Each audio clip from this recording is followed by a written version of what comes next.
A sleek black sedan rolls up to the Providence Municipal Court on a chilly Tuesday morning. The man who steps out moves with the deliberate precision of someone who spent years protecting world leaders. Michael Thompson, 61, carries the unmistakable posture of a federal officer, yet what he's about to share inside that courtroom will leave everyone stunned. Before we dive into this remarkable story, make sure to hit that subscribe button. We're closing in on 10,000 subscribers and 97% of you watching haven't subscribed yet. Welcome to Judge Stories. Also drop a comment below and tell us where you're watching from. New York, London, Tokyo, Brazil? This story deserves to be heard everywhere, and I'd love to see how far Judge Caprio's message of compassion reaches. It's Tuesday morning, October 15th, 2022. Inside Providence Municipal Court, the day has settled into its usual flow. Judge Frank Caprio, now 80 years old, continues to oversee an endless stream of traffic violations, parking tickets, and small infractions. The courtroom gallery is filled with the familiar sight of anxious drivers waiting for their turn. Frustrated commuters filled the room, along with people quietly hoping the judge's well-known compassion might extend to their own situations. At exactly 9:47 a.m., when Michael Thompson entered the courtroom, the atmosphere shifted subtly but noticeably. He appeared to be in his early 60s, stood 6 feet tall with neatly kept silver hair and the upright posture of someone molded by years of federal discipline. His dark suit was crisply pressed, his shoes gleamed with polish, and his movements carried the steady precision of a man trained to assess every environment. But it wasn't his professional look that drew Judge Caprio's attention. It was his demeanor. The way Michael's eyes instinctively scanned every entrance and exit, the deliberate spot he chose that offered clear visibility of the entire room, and the effortless readiness in how he kept his hands free. These were unmistakable traits of someone accustomed to executive protection work. Others in the courtroom noticed, too, though few could explain what made him stand out. "Looks like Secret Service," someone whispered. "Probably federal agent," another murmured. Despite the quiet speculation, Michael Thompson remained calm and composed, sitting with quiet dignity, his hands folded, eyes focused intently on the proceedings. There was no trace of the nervous energy that gripped the other defendants awaiting their turn. Court reporter Margaret Walsh, who had chronicled Judge Caprio's sessions for more than 2 decades, made a small note about the unusually calm man before her. In her experience, such composure was rare among defendants. People facing serious charges usually showed some sign of unease, fidgeting, whispering to others, or glancing nervously at their phones. Michael Thompson displayed none of these behaviors. He sat calmly, with the composed stillness of someone trained for long periods of watchful silence. When Bailiff Officer Rodriguez called the case at 10:15 a.m., the state of Rhode Island versus Michael Thompson, Judge Caprio began his usual process, one refined through 4 decades on the bench. "Please state your name for the record," the judge said. "Michael Anthony Thompson." "Your Honor," he replied, his tone steady and precise. It carried the confidence of someone used to speaking clearly under pressure, with a faint Texas drawl hinting at Southern roots despite his clear federal demeanor. "Mr. Thompson," Judge Caprio continued, "according to the citation, you were traveling 52 miles per hour in a 25-mile-per-hour school zone on September 28th at approximately 3:15 p.m. How do you plead to this charge?" "Guilty, Your Honor," Michael stated firmly, without a hint of hesitation. "I was speeding, and I take full responsibility for what I did." His direct admission caught several people in the courtroom by surprise. Many had expected someone with Michael's professional background to contest the charge or request a lawyer. However, Judge Caprio immediately recognized sincerity, the response of a man owning his actions without justification. "Mr. Thompson," the judge said, "can you explain the circumstances that led to this violation?" For the first time, Michael hesitated. A flicker crossed his calm expression, not defiance or frustration, but something closer to deep, contained sorrow.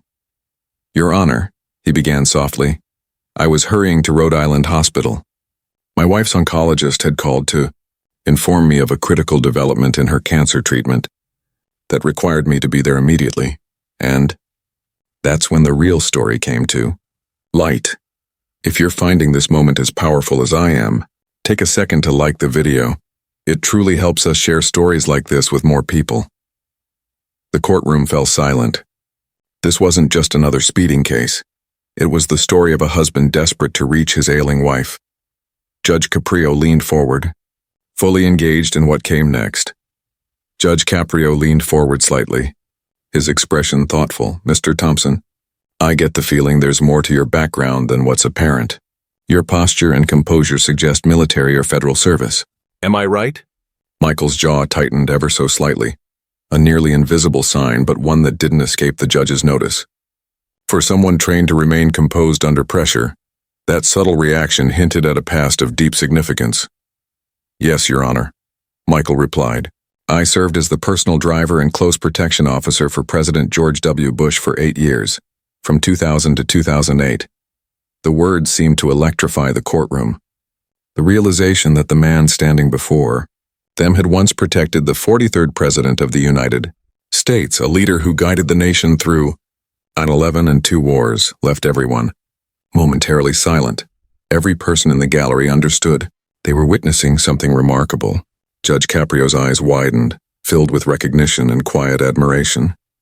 This wasn't just another defendant. This was a man who had risked his life daily to safeguard the President of the United States. "Mr. Thompson," Judge Caprio said, his voice now carrying unmistakable respect, "it's an honor. When you mentioned serving as President Bush's driver and protection officer, could you explain what that role involved during those critical years?" "I was part of his personal security team, Your Honor. My duties included secure transportation, route coordination, and providing close protection during public events, official travel, and at his residence. That responsibility extended to managing Air Force One operations, coordinating with foreign dignitaries, and handling high-risk scenarios during the September 11th attacks and the following military campaigns." The courtroom fell silent as everyone absorbed the magnitude of what was being shared. The idea that someone with such a distinguished service record was appearing for a simple speeding citation left the gallery visibly moved. Judge Caprio himself reflected on the striking contrast between Michael's remarkable past and his present situation. "Mr. Thompson, serving President Bush in the years after 9/11 must have been immensely demanding. Those were among the most perilous times for presidential security in modern history." "Yes, Your Honor. The job required continuous threat evaluations, 18-hour shifts, extensive global travel, and dealing with multiple assassination attempts that were never made public. It was the greatest honor of my career, but it demanded absolute commitment. Everything else in life had to come second to protecting the President." Judge Caprio began to realize there was a deeper story unfolding. "You mentioned rushing to the hospital to be with your wife during an important stage of her cancer treatment. How long has she been fighting this illness?" Michael's composed demeanor wavered slightly, revealing the deep emotion he had held back for years. "Your Honor," he said quietly, "my wife Sarah was diagnosed with stage 3 breast cancer in 2009, about a year after I stepped down from my position with President Bush. The doctors said she needed intense treatment and strong family support. The timing couldn't have been worse." Judge Caprio leaned forward. "Why did you leave your position with the President?" Michael paused, visibly deciding how much to reveal in such a public setting.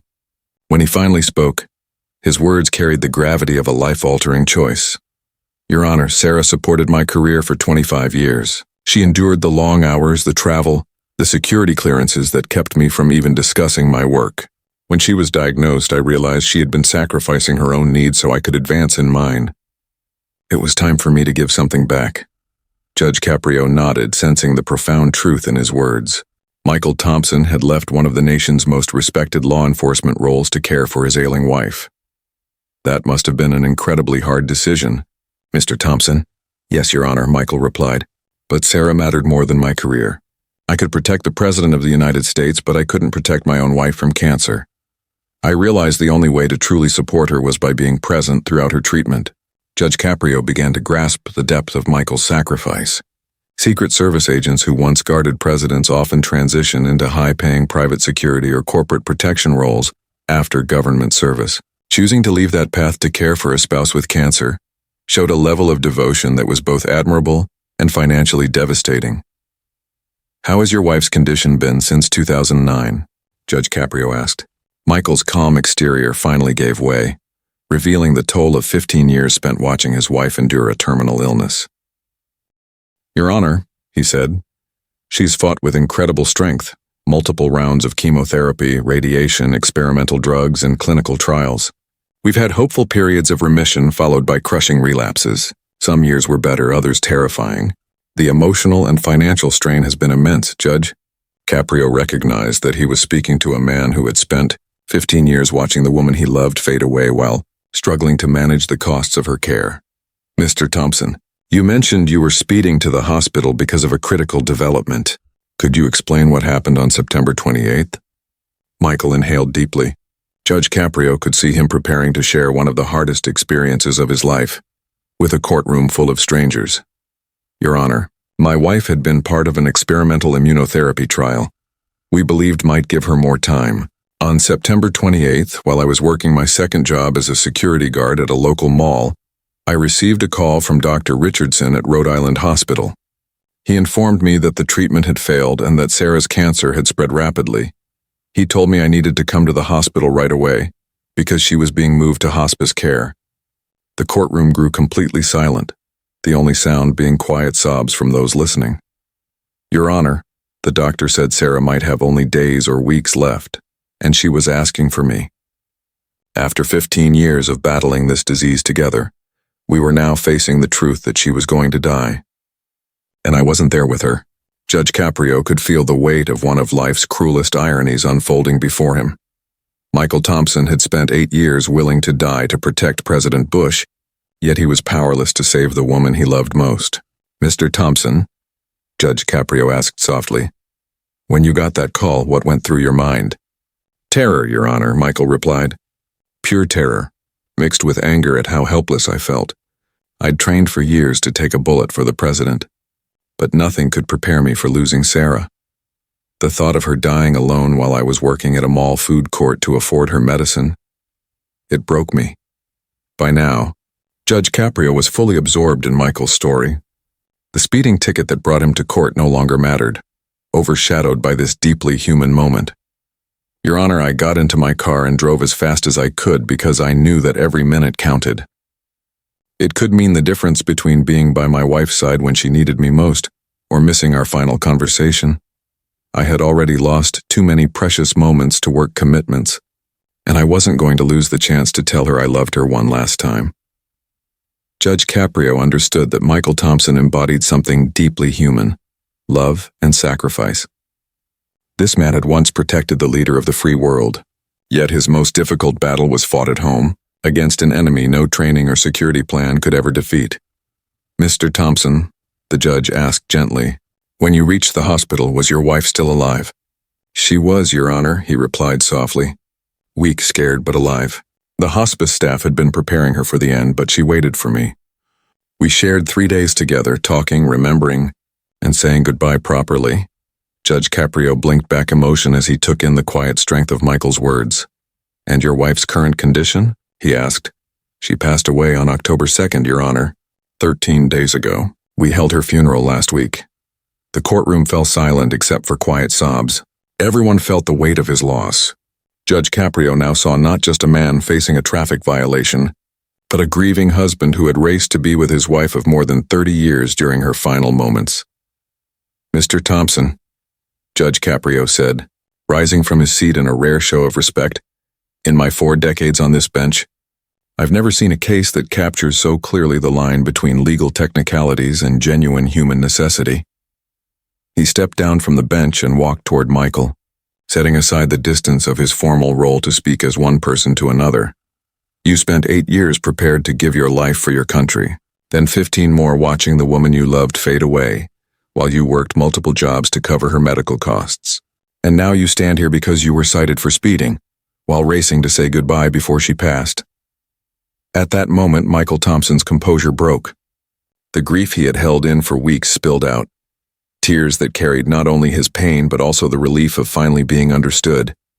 Judge Caprio gave him a moment to regain control before speaking again. Mr. Thompson, as for the speeding citation that brought you before this court, all charges are dismissed.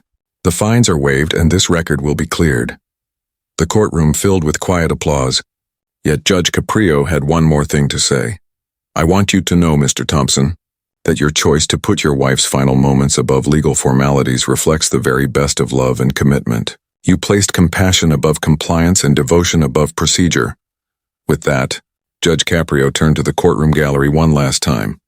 Ladies and gentlemen, we live in a society that claims to value marriage and family, yet often establishes systems that penalize those who uphold those values when it matters most. Michael Thompson should never have been given a speeding ticket for rushing to be by his dying wife's side. As the applause filled the courtroom, Judge Caprio delivered a final statement that would stay with everyone who heard it. Mr. Thompson, your service to President Bush was both honorable and vital, but your devotion to your wife throughout her 15-year battle with cancer was truly heroic and beyond measure. You exemplified what it means to be a husband who stands by his partner in her greatest time of need, even when doing so came at a great personal and financial cost. 3 months later, Michael returned to the courthouse, this time not as a defendant, but to express his gratitude to Judge Caprio and to share remarkable news. Using his background in security and his modest federal pension, he founded a nonprofit that offers free transportation for cancer patients unable to afford trips to their treatments. Here's the lesson from Michael Thompson's story. True heroism isn't always about protecting presidents or stopping assassins. Sometimes it's found in the quiet strength of holding your wife's hand during chemotherapy. Sometimes it's choosing love and loyalty over ambition and comfort, even when the sacrifice is immense. Michael Thompson dedicated his life to serving his country, protecting the president during one of the most perilous times in recent American history. Yet his greatest act of service wasn't on the national stage. It was standing by his wife, preserving her dignity and making sure she never faced her final moments alone. That's not just duty. That's love at its truest form. If this story touched you, here are 2 things you can do. First, subscribe to our channel. We share real stories that reveal how compassion still thrives within our justice system. Second, take a moment to appreciate those in your life who have set aside their own ambitions to care for someone they love. Because sometimes, the greatest protection we offer isn't to presidents or nations, but to the people we vowed to cherish in sickness and in health. Thank you for watching, and we'll see you in the next inspiring courtroom story.